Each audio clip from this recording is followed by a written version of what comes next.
I brought some people from the city. The mayor is at an appointment this morning and is not with us today. Usually he will be. This time he's not.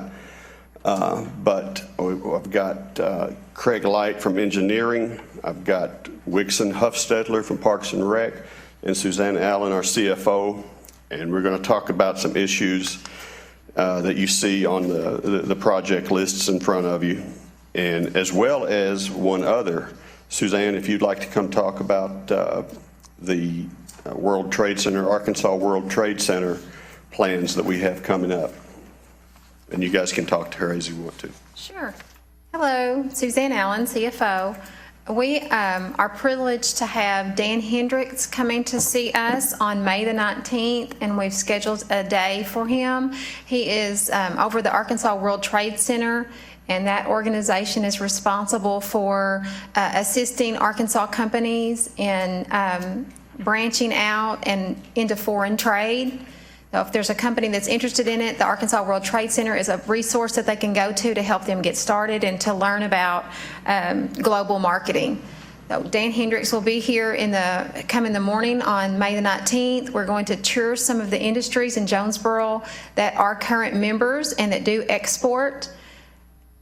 We're going to have a lunch meeting with those members, and in the evening from 4:30 to 6 at the Cooper Alumni Center, the Chamber of Commerce is joining hands with us for a meet and greet with Dan Hendricks, and that is to invite industry that would like to learn more about global marketing, that may have not branched into that yet, or just now getting to the point where they feel like that they can do some foreign trading, for them to come and meet with Dan and his team. He'll have a couple of people with him, and ask questions and discuss the possibility of working with Arkansas World Trade Center. That's May the 19th.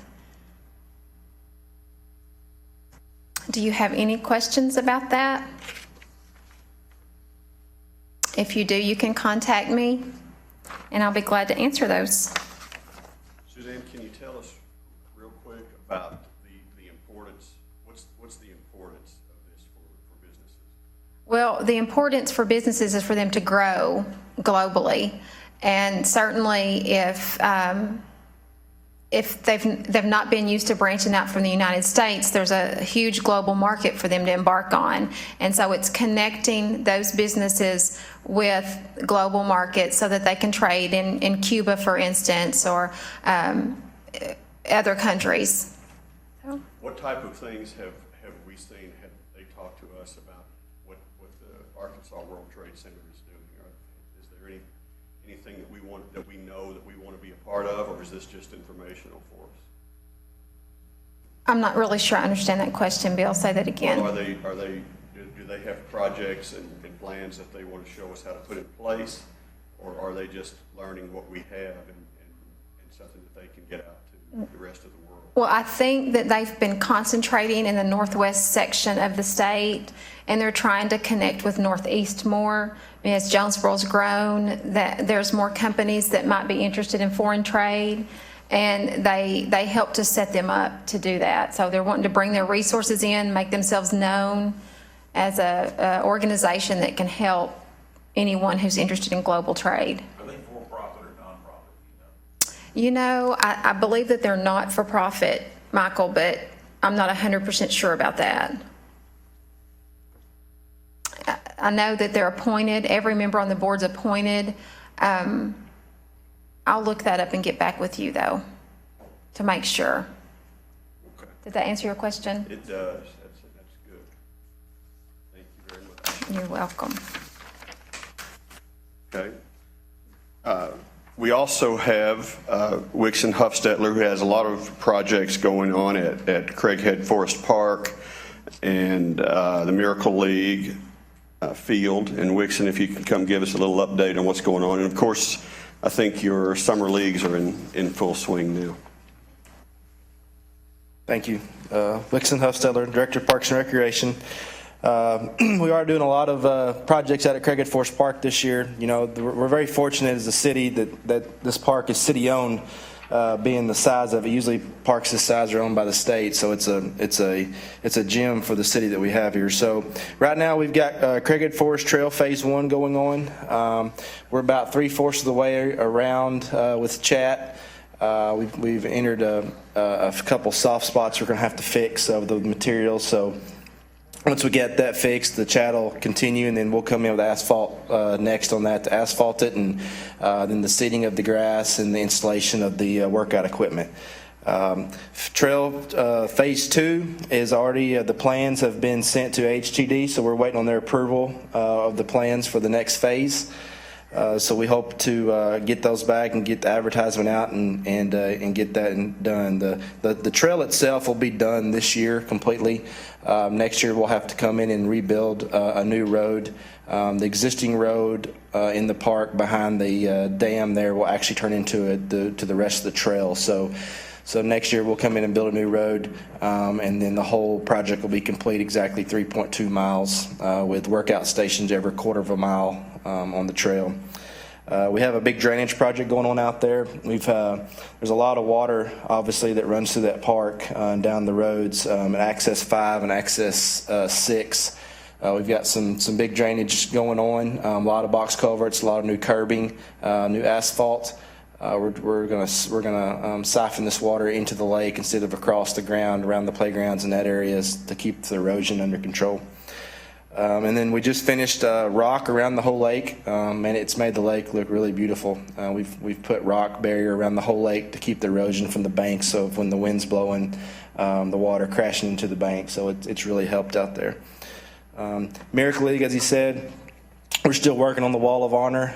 We've got a lot of our sponsor signs up. We've got a few left. And then I'm working on getting the brick laid on the bottom of the sign for people who bought bricks in remembrance of a loved one or a child that has special needs. So it's going good. Our seasons have started. We're in the middle of Miracle League season. We're in the middle of soccer season. We've got 2,100 kids playing soccer, the most we've ever had. Soccer is definitely a growing sport. Baseball tournaments are going on, recreational baseball is going on, and softball, both tournaments and rec side. So we got a lot going on. Just hope the weather holds off for us. So. Can you total how many kids are involved in the city sports? At the end of the year, we have our last year numbers were about 6,200 kids total that played. Is that individual kids, or some of the kids play baseball, some of the kids? But we know that's 6,200 individuals. No, it's probably not individuals, no, because some of them double the sports up, as you see. But we had 6,200 total go through our programs. 6,200 athletes. That's correct. Total, but Yes, that's correct. Didn't you have a group out there this last weekend that I saw some emails that people thought were impressed with the Miracle League Park from out of town? Yeah, they had there was I guess a choir / orchestra concert at the Fowler Center this weekend, put on by, I don't know who it was put on by, it was for special needs adults and children's, and several people came into town from other states and other towns to sing and play in this, and they also visited the Miracle League facility, and they were just in awe of the facility and the way it looked and what it brought to their kids and actually to adults too. I think the mayor said there was a gentleman that hadn't been able to swing in over 40 years, and he got to swing out there for the first time in 40 years, and it was just amazing for that to happen. So, What's the movie in the park this month? I do not know that yet. We just showed Good Dinosaur. We haven't selected the new one yet. So yeah, movies in the park. We're doing it the last Saturday of every month at Miracle League Field until the mosquitoes run us off. So we'll continue that, and it's been good so far. It's getting bigger as we go. Just trying to get the word out more, and it's very successful. So. What's the status of fundraising at Miracle League? We have some meetings set up, I think, soon with some corporate sponsors, and going to meet with them on maybe getting a sponsor for the ball field. St. Bernard's was gracious enough to be our corporate sponsor for the playground, so we're still looking for a corporate sponsor for the ball field, and then also a corporate sponsor for the whole facility, if that's something that somebody desires. But we are in the works of that, of trying to get that done. How much is still owed? $400,000.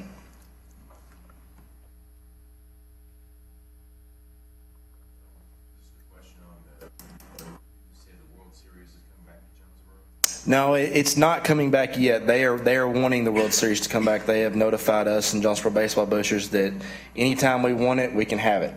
They were just so impressed with our facility and the way that the Baseball Booster Club ran the tournament, and the way the city just welcomed arms with everybody here. So we're definitely going to have it again. We just don't know when. We're trying to figure out what year would be good for us right now. So. How do they do that? They book it like this, like 2 or 3 years? They do. They book it 2 or 3 years in advance, and it's you've got to pay $50,000 to host it. That's the hosting fee. But that money goes back to the teams. That money pays for the teams' airlines and hotels. So actually, you get some of that money back because you're paying hotel bills with it. So, but no, we are looking at it. It was a great event for Jonesboro. It brought a lot of economical development here, our economic impact here, and they really enjoyed it. So, we do have a big day in June. There is going to be it's what they call it's a showcase day. We're one of 4 cities in the south part of the country that gets to host this through through USSSA. There'll be anywhere from 400 to 500 kids here, and they'll go through different routines of fielding, throwing, pitching, catching, batting, and it's kind of a showcase for college coaches to come and look at future prospects. There's one in Houston, there's one here, and there's 2 on the East Coast. So we were selected for that. Actually for such the good job that we did for the World Series. So it'll be a big day. I don't know the exact date. It's in June. It's on Jonesboro Baseball Boosters website. You can look at there. Can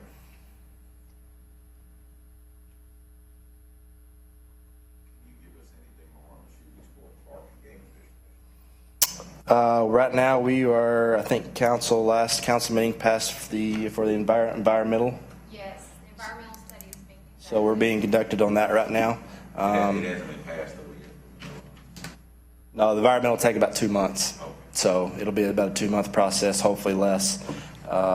And then from there, we'll go after that. So. When or if that is developed, what is going to happen with the old shooting range out of Cricket Force Park?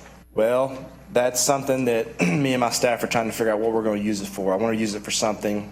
There's a couple companies that have called me, already contacted me, wanting to come in and pull all the lead out of the hill, and it'll actually pay us to do that. So we're looking at doing that, and then we've several people have thrown ideas out. Outdoor amphitheater, a big one.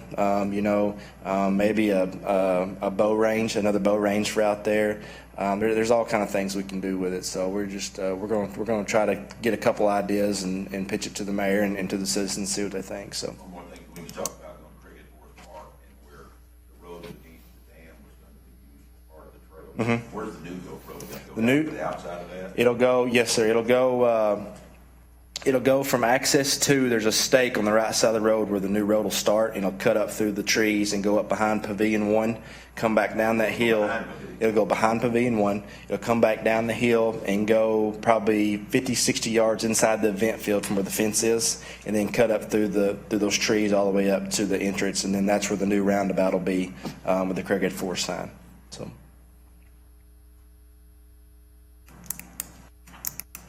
Everybody good? Anything else? Thank you, Wiggs.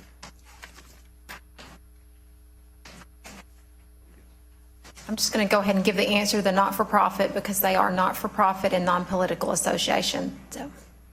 Suzanne, I did have a question, I'm sorry. Going back to the World Trade Center. Yes, You said that's going to be a throughout the day thing. it is. Were there any specific times on, I think you said the Government Center that would be there that night. Were there any specific times, like, will they be able to meet with or have any kind of availability? I will ask Bill Campbell to get that out to you all. That we have specific times for the touring of the facilities, and I'll find out and let you all know what opportunities will be available to speak with Dan. You're talking about an interview with Dan Hendricks. Yeah, Okay, yeah, that'd be great. we'll get that to you. Thank you.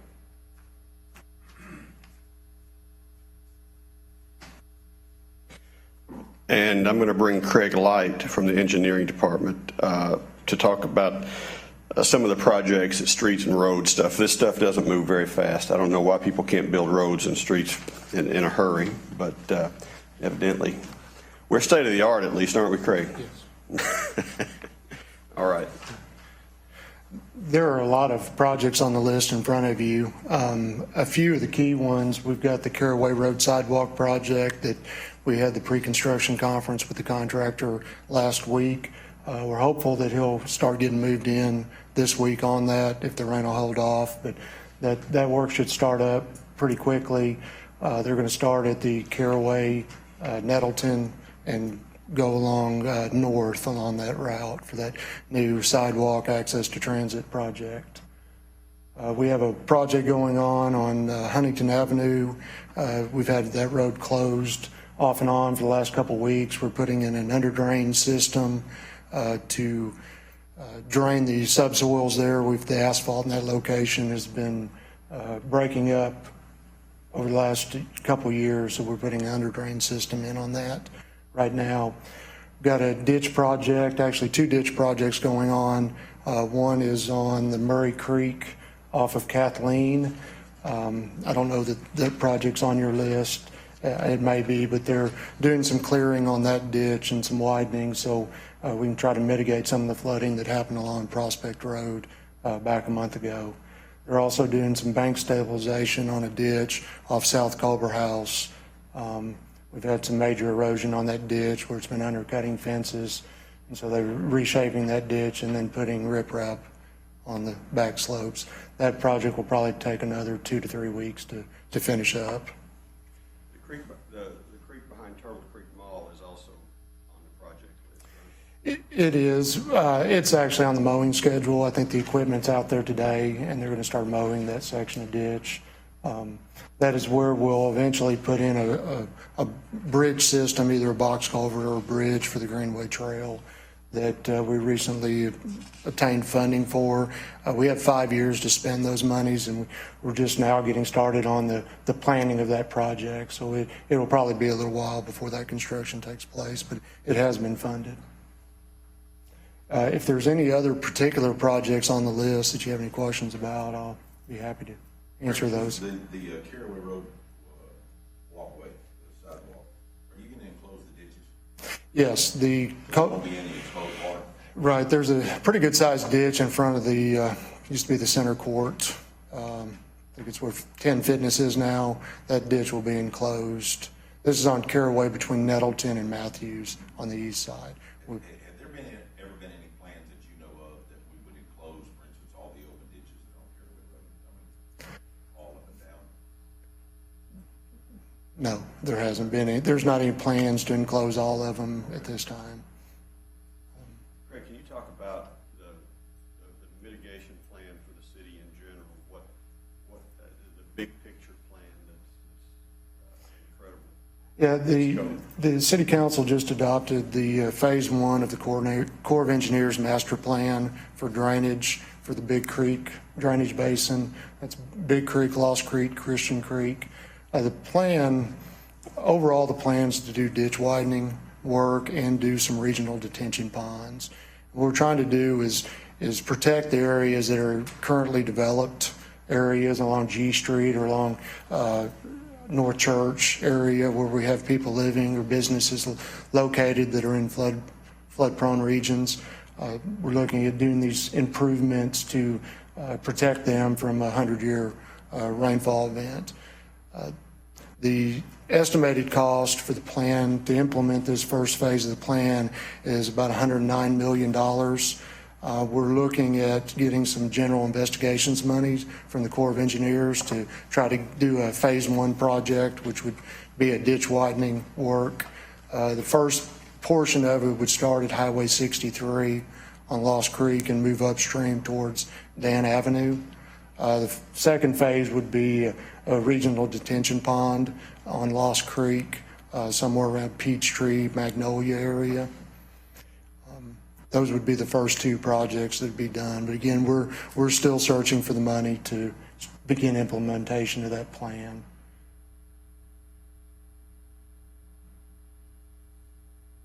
How important would you say the special session is next week on highway?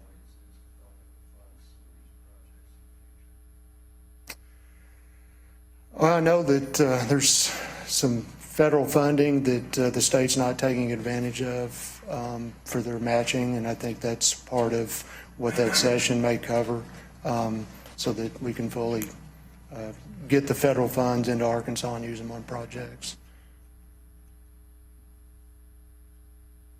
I'm not sure exactly what's on the agenda of the state legislature, but I know there has been issue with that with the additional funding.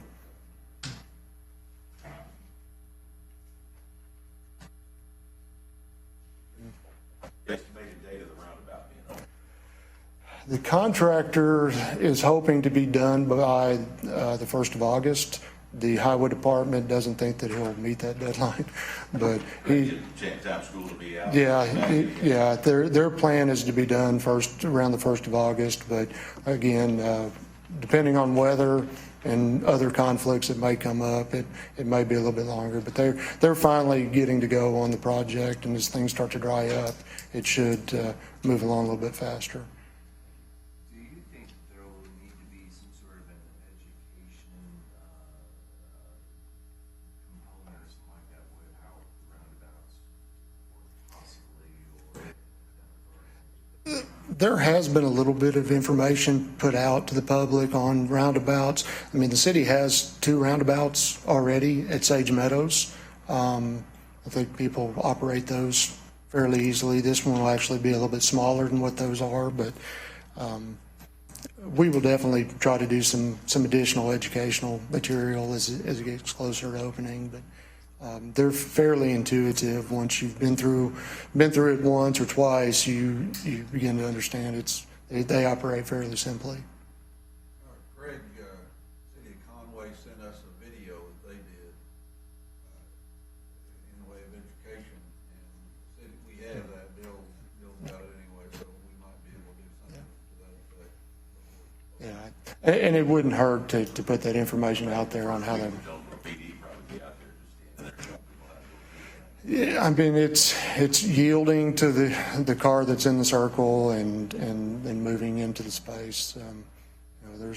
I was out in Colorado a couple of years ago and at the old Air Force Base, Lowell Air Force Base, and after I went through 1 or 2 of them, it became fairly easy. And it seemed like every intersection there was a roundabout. What are the advantages? What have studies shown are the advantages? The advantages of the roundabout is that the incidents of basically a T-bone accident go away. You'll still have accidents, but they're generally sideswipe accidents, which are less severe accidents instead of the T-bone type accidents. And I know we've had some accidents at that intersection. Does traffic not move as faster? They are more efficient than a four-way stop. It'll move traffic better than the four-way stop, and it'll create less delay at that particular location than what a traffic signal would be. Initially, we looked at a traffic signal there, and it only met the warrants for traffic signal for 1 hour a day. So 23 hours of the day, it was going to actually slow traffic down if we put a signal there.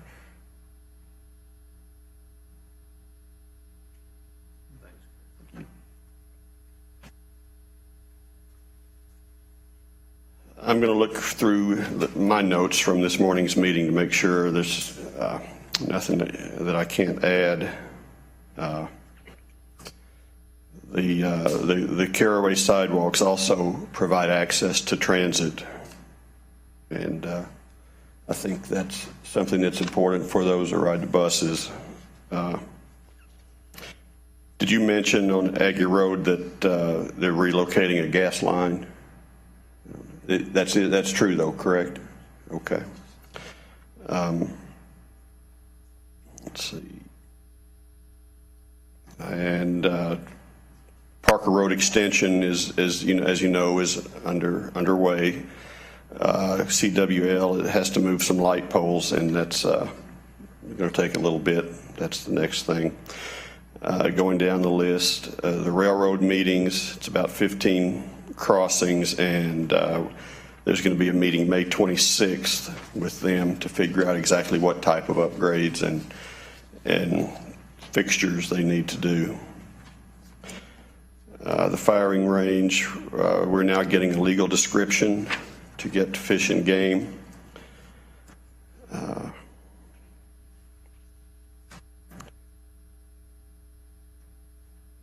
On the ditch maintenance, I think Craig covered the fact that their street crews are working on Kathleen, and they're having to remove some trees, so that's kind of slowing down. But this will help flooding off Prospect Street. The Jonesboro welcome signs, we've got 6 welcome signs at different roads around town. 4 have been cleaned and repainted, and that will be finished up this week, refurbishing them. And that pretty much does it. Does anybody have any questions or concerns? The Citizens Bank building flashing, hanging over the side, come on, tearing the flashing off the building. Do you know the answer to that, Craig? The Citizens Bank building, the flashing hanging over the side of the building. That's not your department, is it? No, I think,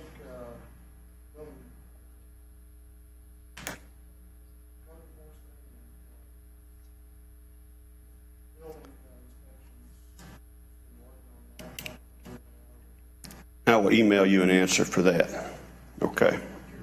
LM has been working on that for some time. That's LM's thing, yes. So we will get you back with you on that. Anything else? All right. Well, thank you guys. We'll see you next time.